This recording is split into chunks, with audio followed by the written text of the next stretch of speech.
కాలేదు కదమ్మా? ఏం కాలేదు నీలవేణి గారు. ఏరా, మీ అమ్మా నాన్నల మొహాల్ని చూసి మీ అల్లరంతా భరిస్తూ సైలెంట్ గా ఉన్నాం కదా అని ఇంతకి తెగిస్తారా? అసలు మీరు మనుషులేనా? ఎస్ఐ గారు, వీళ్ళని అరెస్ట్ చేయండి. ఎస్ఐ గారు, ఇంకెప్పుడు ఏ ఆడపిల్లతో అసభ్యంగా ప్రవర్తించకుండా బుద్ధి చెప్పండి వీళ్ళకి. అది మేం చూసుకుంటాం సార్. అసభ్యంగా ప్రవర్తించడం కాదు కదా, ఆ ఆలోచన కూడా రాకుండా చేస్తాం. కానిస్టేబుల్స్, ఆ వెధవల్ని తీసుకెళ్లి బండి ఎక్కించండి.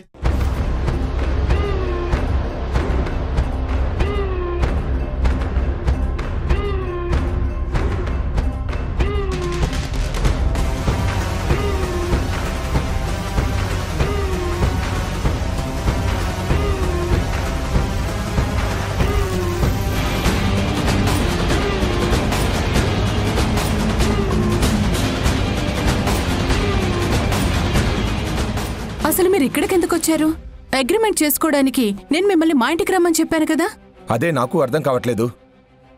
నువ్విక్కడికి ఎందుకు వచ్చావు శ్రీవల్లి?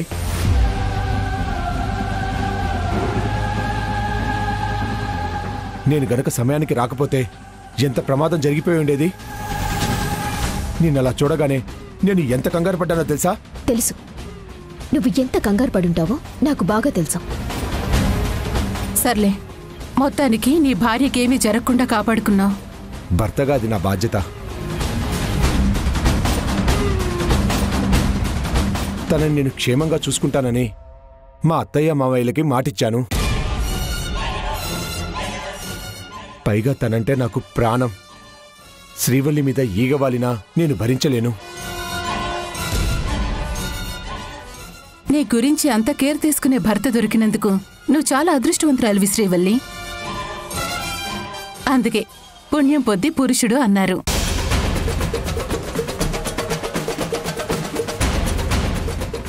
చిన్న పని చూసుకుని వస్తానని చెప్పి వెళ్ళావు కదా, నువ్వు వెళ్ళిన పని అయిందా త్రిదేవ్? అయిపోయింది శ్రీవల్లి. శ్రీవల్లి, ఇక్కడ జరిగిన విషయాన్ని మర్చిపో. దాని గురించి ఆలోచిస్తూ బాధపడకు. అగ్రిమెంట్ పేపర్స్ మీద సైన్ చేయాలి కదా, వెళ్దాం పదా. నీ నిజ స్వరూపం బయట పెట్టడానికి ఉన్న ఒకే ఒక్క ఆధారం ఆ వీడియో. కానీ నువ్వు దాన్ని తెలివిగా నాశనం చేశావు. 10 కోట్ల రూపాయలకు అమ్ముడుపోయిన నువ్వు నమ్మక ద్రోహివని ఎలా నిరూపించాలి? తప్పు చేసిన ప్రతిసారి తెలివిగా తప్పించుకుంటున్నావు. కానీ నిన్ను ఎలా ఇరికించాలో నాకు బాగా తెలుసు. ఏంటి శ్రీవల్లి ఆగిపోయావు? వెళ్దాం పదా. నీలవేణి గారు, ఒక్క నిమిషం. సారీ మేడం, నేను ఈ బిజినెస్ డీల్ని క్యాన్సిల్ చేస్తున్నాను.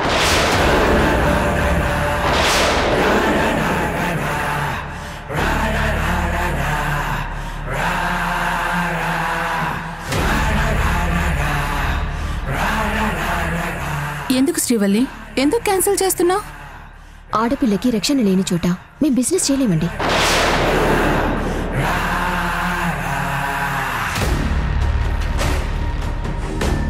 ఆ వెధవల్ని అరెస్ట్ చేయించాం కదా, ఇంకేం ప్రాబ్లం లేదు. ఏమోనండి, నాకెందుకో ఇక్కడ కంపెనీ పెట్టడం అంత సేఫ్ అనిపించడం లేదు. ఫ్యూచర్లో కూడా చాలా ప్రాబ్లమ్స్ వస్తాయనిపిస్తోంది. శ్రీవల్లి, మావయ్య గారికి చెప్పకుండా నువ్వింత పెద్ద డిసిషన్ తీసుకోవడం కరెక్ట్ కాదు. ఈ విషయం మావయ్య గారికి తెలిస్తే? ఏమీ కాదు. శ్రీవల్లి ఏ నిర్ణయం తీసుకున్నా ఆలోచించే తీసుకుంటుందని బావగారికి తెలుసు. మా నాన్నగారికి డబ్బు కన్నా తన కంపెనీ ఎంప్లాయీస్ భద్రతే ముఖ్యం. సెక్యూరిటీ లేని చోట కంపెనీ పెట్టడానికి ఆయన అస్సలు ఇష్టపడరు. అంటే ముందు డీల్కి ఓకే అని తర్వాత క్యాన్సిల్ చేద్దామంటే వాళ్ళెంత బాధపడతారు? ఆఫ్టర్ ఆల్ ముగ్గురు ఆకతాయిలకు భయపడి కోట్ల రూపాయల కంపెనీ ఆపేయడం కరెక్ట్ కాదు శ్రీవల్లి. ఎవరు బాధపడతారో, ఎందుకు బాధపడతారో నాకు తెలుసు. కానీ అవన్నీ నాకు అనవసరం. అయినా మనం అగ్రిమెంట్ రాయలేదు, అడ్వాన్స్ తీసుకోలేదు. నేను నిర్ణయం తీసుకున్నాను, ఇదే ఫైనల్.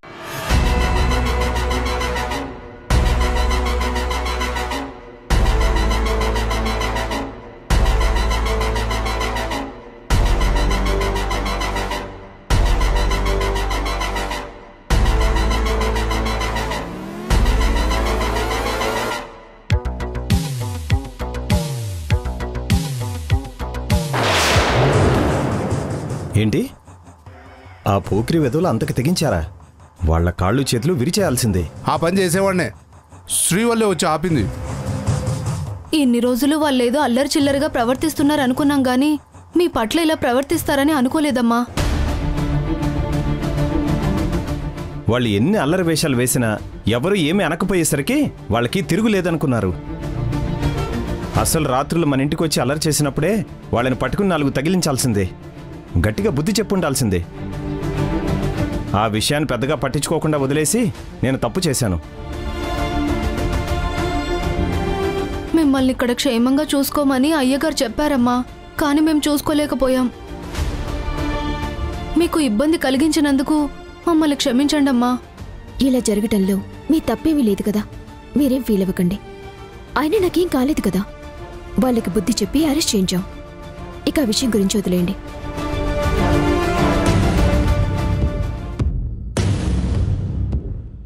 ఏంటి ఆర్తి, ఎంతుంది అమౌంట్?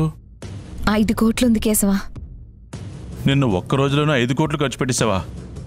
అవును, సంపాదించడం కష్టం గాని ఖర్చు పెట్టడం ఎంతసేపు. అయినా 5 కోట్లు మొత్తం మనమేం ఖర్చు పెట్టలేదు. అందులో సగానికి పైగా మన అప్పులే తీర్చాం. ఏంటి, మనకు అంత అప్పు ఉందా? చేసేటప్పుడు తెలీదు గాని ఇంట్రెస్ట్తో కట్టేటప్పుడు తెలుస్తుంది అంత డబ్బు అప్పు ఉందని. ఇన్ని రోజులు చేసిన అప్పు తీర్చలేదని కట్టలేదని నన్ను చీప్గా చూసి ఎగతాళిగా మాట్లాడిన వాళ్ళ మొహం మీద విసిరికొట్టాను. పోనీలే, మంచి పని చేసావు. మరి ఇప్పుడు మన ఖర్చులకి? మనకు అవసరమయ్యే వస్తువులన్నీ కొనేశాను. కొంత ఖర్చులకి పక్కన పెట్టాను. ఇక ఇందులో నుంచి డబ్బు తీయకూడదు, సరేనా? మళ్ళీ వాడు వస్తే అరుస్తాడు. సరే. త్రిదేవ్ రాగానే ఇందులో 5 కోట్లు వాడుకున్నావని చెప్పాలి. వాడు కోపడతాడేమో ఆర్తి. పడితే నేను ఊరుకుంటానా? వాడికి తగ్గట్టుగానే సమాధానం ఇస్తాను. నువ్వేం వరి అవ్వకు. శ్రీవల్లి ఇలా మాట్లాడుతుందని నేను అనుకోలేదు నీలవేణి గారు. మరెలా మాట్లాడుతుందనుకున్నావు? అంటే ఆ కుర్రాళ్ళు తన పట్ల అలా బిహేవ్ చేసేసరికి కోపంలో అలా అనేసింది. అవునా? మరిప్పుడు కోపం తగ్గాక మళ్ళీ డీల్ ఓకే చేద్దామంటుందా? నేను తనతో మాట్లాడతానండి. ఏంటి నువ్వు తనతో మాట్లాడేది? తన మాటే శాసనమన్నట్టు చెప్పాక శ్రీవల్లి ఇక ఎవ్వరి మాట వినదు.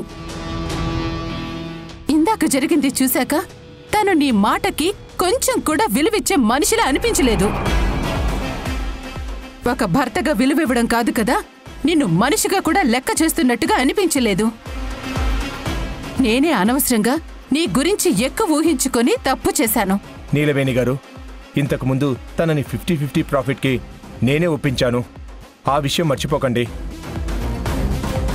శ్రీవల్లి ఆవేశంలో డెసిషన్ తీసుకుంది తప్ప నా మీద విలువలేక కాదు. నేను ఏది మర్చిపోను. అలాగే నువ్వు కూడా నేను నీకిచ్చిన 10 కోట్లు మర్చిపోకు. 10 కోట్లు ఎందుకిచ్చానో బాగా గుర్తుపెట్టుకో. నేను ఇంతవరకు లాస్ అయ్యే బిజినెస్ చేయలేదు, చెయ్యను కూడా. కాబట్టి డీల్ క్యాన్సిల్ అయితే ఆ 10 కోట్లు వెనక్కి తీసుకొచ్చివ్వాలి. అర్థమైందా? లేదంటే నువ్వు చాలా రిస్కులో పడతావు.